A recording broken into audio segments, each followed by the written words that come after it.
Things First is sponsored by Ram Trucks, built to serve. Hi, everyone. Good morning and welcome to First Things First. I'm General Fast Nick Wright. Bart Scott joining us this morning. Hope you all had a wonderful Thanksgiving. You too as well. You look about 1.5 pounds fuller than you did yesterday. Oh, I think she just called us fat. I didn't. I said full. My dad Happy did. Thanksgiving, everybody. Yeah, my dad did because exactly what I said was going to happen happened. Oh, and by the way, can I just tell you? I have a new obsession. Move over, Kyle Allen. Oh. I'm in love with David Blau. Wow. But you were right. Him. Lions going to get you out to a good start. But he almost and then did. ruin your Thanksgiving. Let him be your guy. Get on my corner. Anyone's guy. He might never start another game. Yeah, he was the backup. Might never happen again. And I love him. I hope you are full of food, but not full of football, because we've got a lot of it to review and a lot of it to preview, and let us get started. After a week of reports that Jason Garrett is now coaching for his job, the Cowboys had a chance to make a big statement on a big stage against the 8-3 Buffalo Bills. But instead, Dak Prescott played arguably his worst game of the season. Ezekiel Elliott tied a season low with only 12 carries. And no one else for the Cowboys really stepped up. Dallas lost 26-15. They now fall to 6-6 on the season. With all of that as a backdrop for what many were calling a must-win, what does it all mean for Jason Garrett? Well, here's Jerry Jones. I know Jason very well. I've had a wonderful opportunity to spend a football life with him, so I know him very well. And you know, without a doubt, you've seen it, nobody wants Jason, wants it to go. And I'm going to tell you this right now, he's got my back too. This is not the time. For me, I'm looking ahead at another ball game, and I'm looking ahead at winning 4 or 5 straight, and helping write a story that they'll talk about how it looked like you were down and out and got it done. I mean that. That's the way that I'm operating. Every decision that I make over the next month will be with an eye in mind to get us in the Super Bowl now. And I would normally say you're really smoking something. I normally would say that. But I know the room, and I see the room. And I'm the one that okayed and put the coaches that are in that room in there. Wow.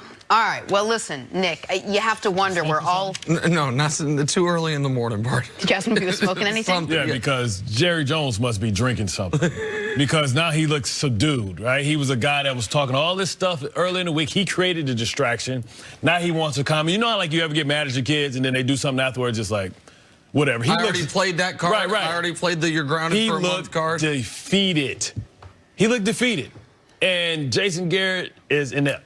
He's not capable of pushing the team over the top. Some of his decisions that he's made. Why would you go for it on 4th down when you're in field goal position? You kick a field goal, you go down 13, you have an opportunity because Steve Hauschka missed an extra point to maybe win with 2 more touchdowns in the game.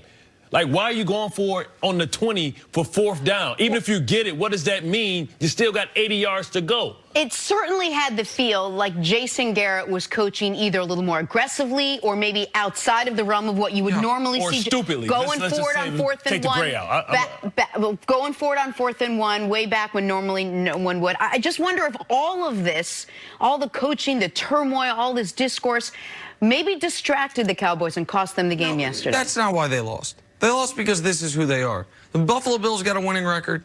Are the Buffalo Bills at the very least a decent team? Yes. Yeah. Okay. Above 500. Then guess what? Then you get to beat the Dallas Cowboys this year. That's how it works. The Cowboys lost this game because they are a talented team that can't beat anybody that has even 75% of the talent that they have, and they cannot produce in the biggest spots of games.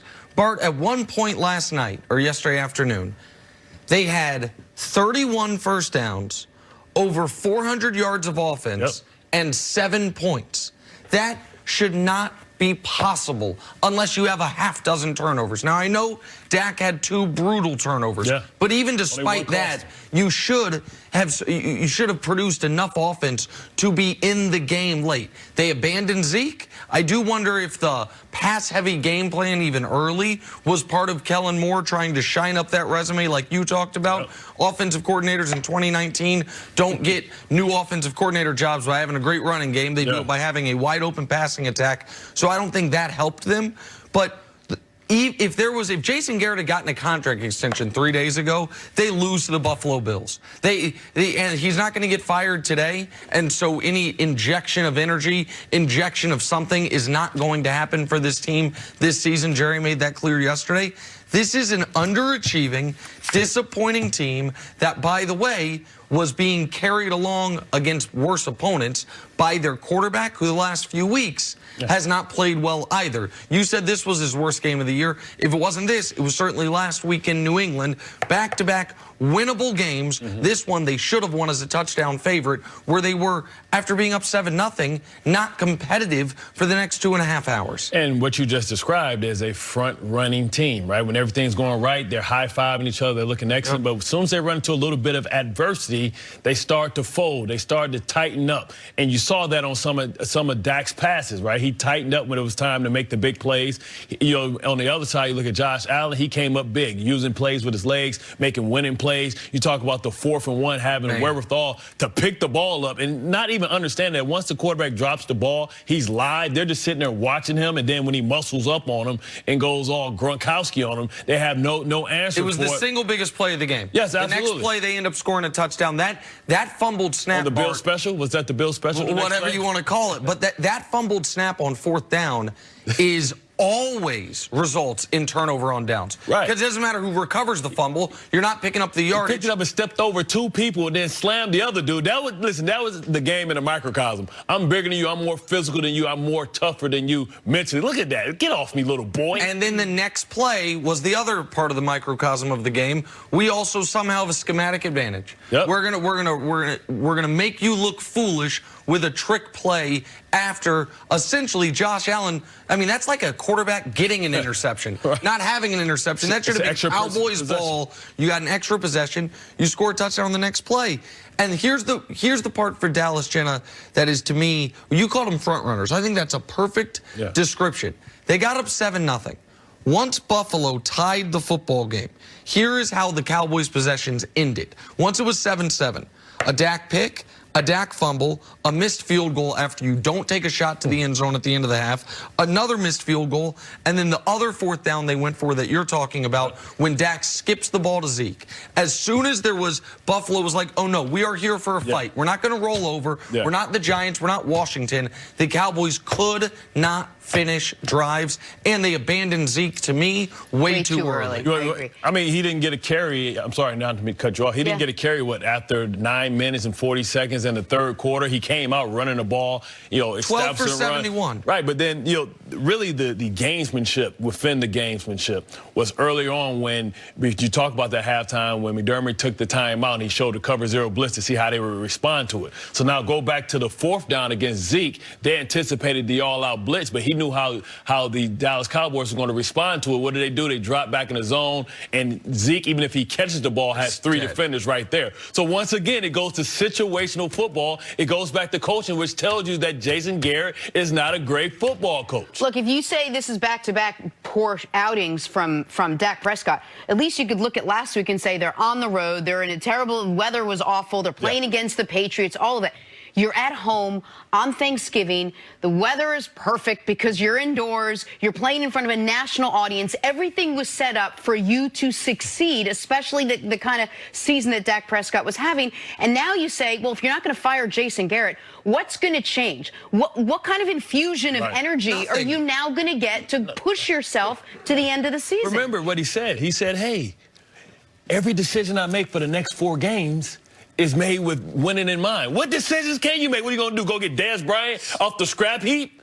What decisions can you make? You're out of moves, Jerry. You're out of moves. The only move he had right now, you're right, was to get rid of Jason Garrett. Does he make a mistake sticking with him here? Well, yeah, I think absolutely. I said Jason Garrett should have been fired after the Patriot game, and the only reason you couldn't fire him after the Patriot game because you had a game 3 days, 4 days later. Well, now they have a full week. They do play on Thursday again, but they just played on Thursday. So it's a regular week. They're not going to do it. Now, I want to make this clear. I do not think firing Jason Garrett fixes all that ails the Cowboys. I don't know that it fixes anything that ails the Cowboys. I do know that it is the only card you have left to play.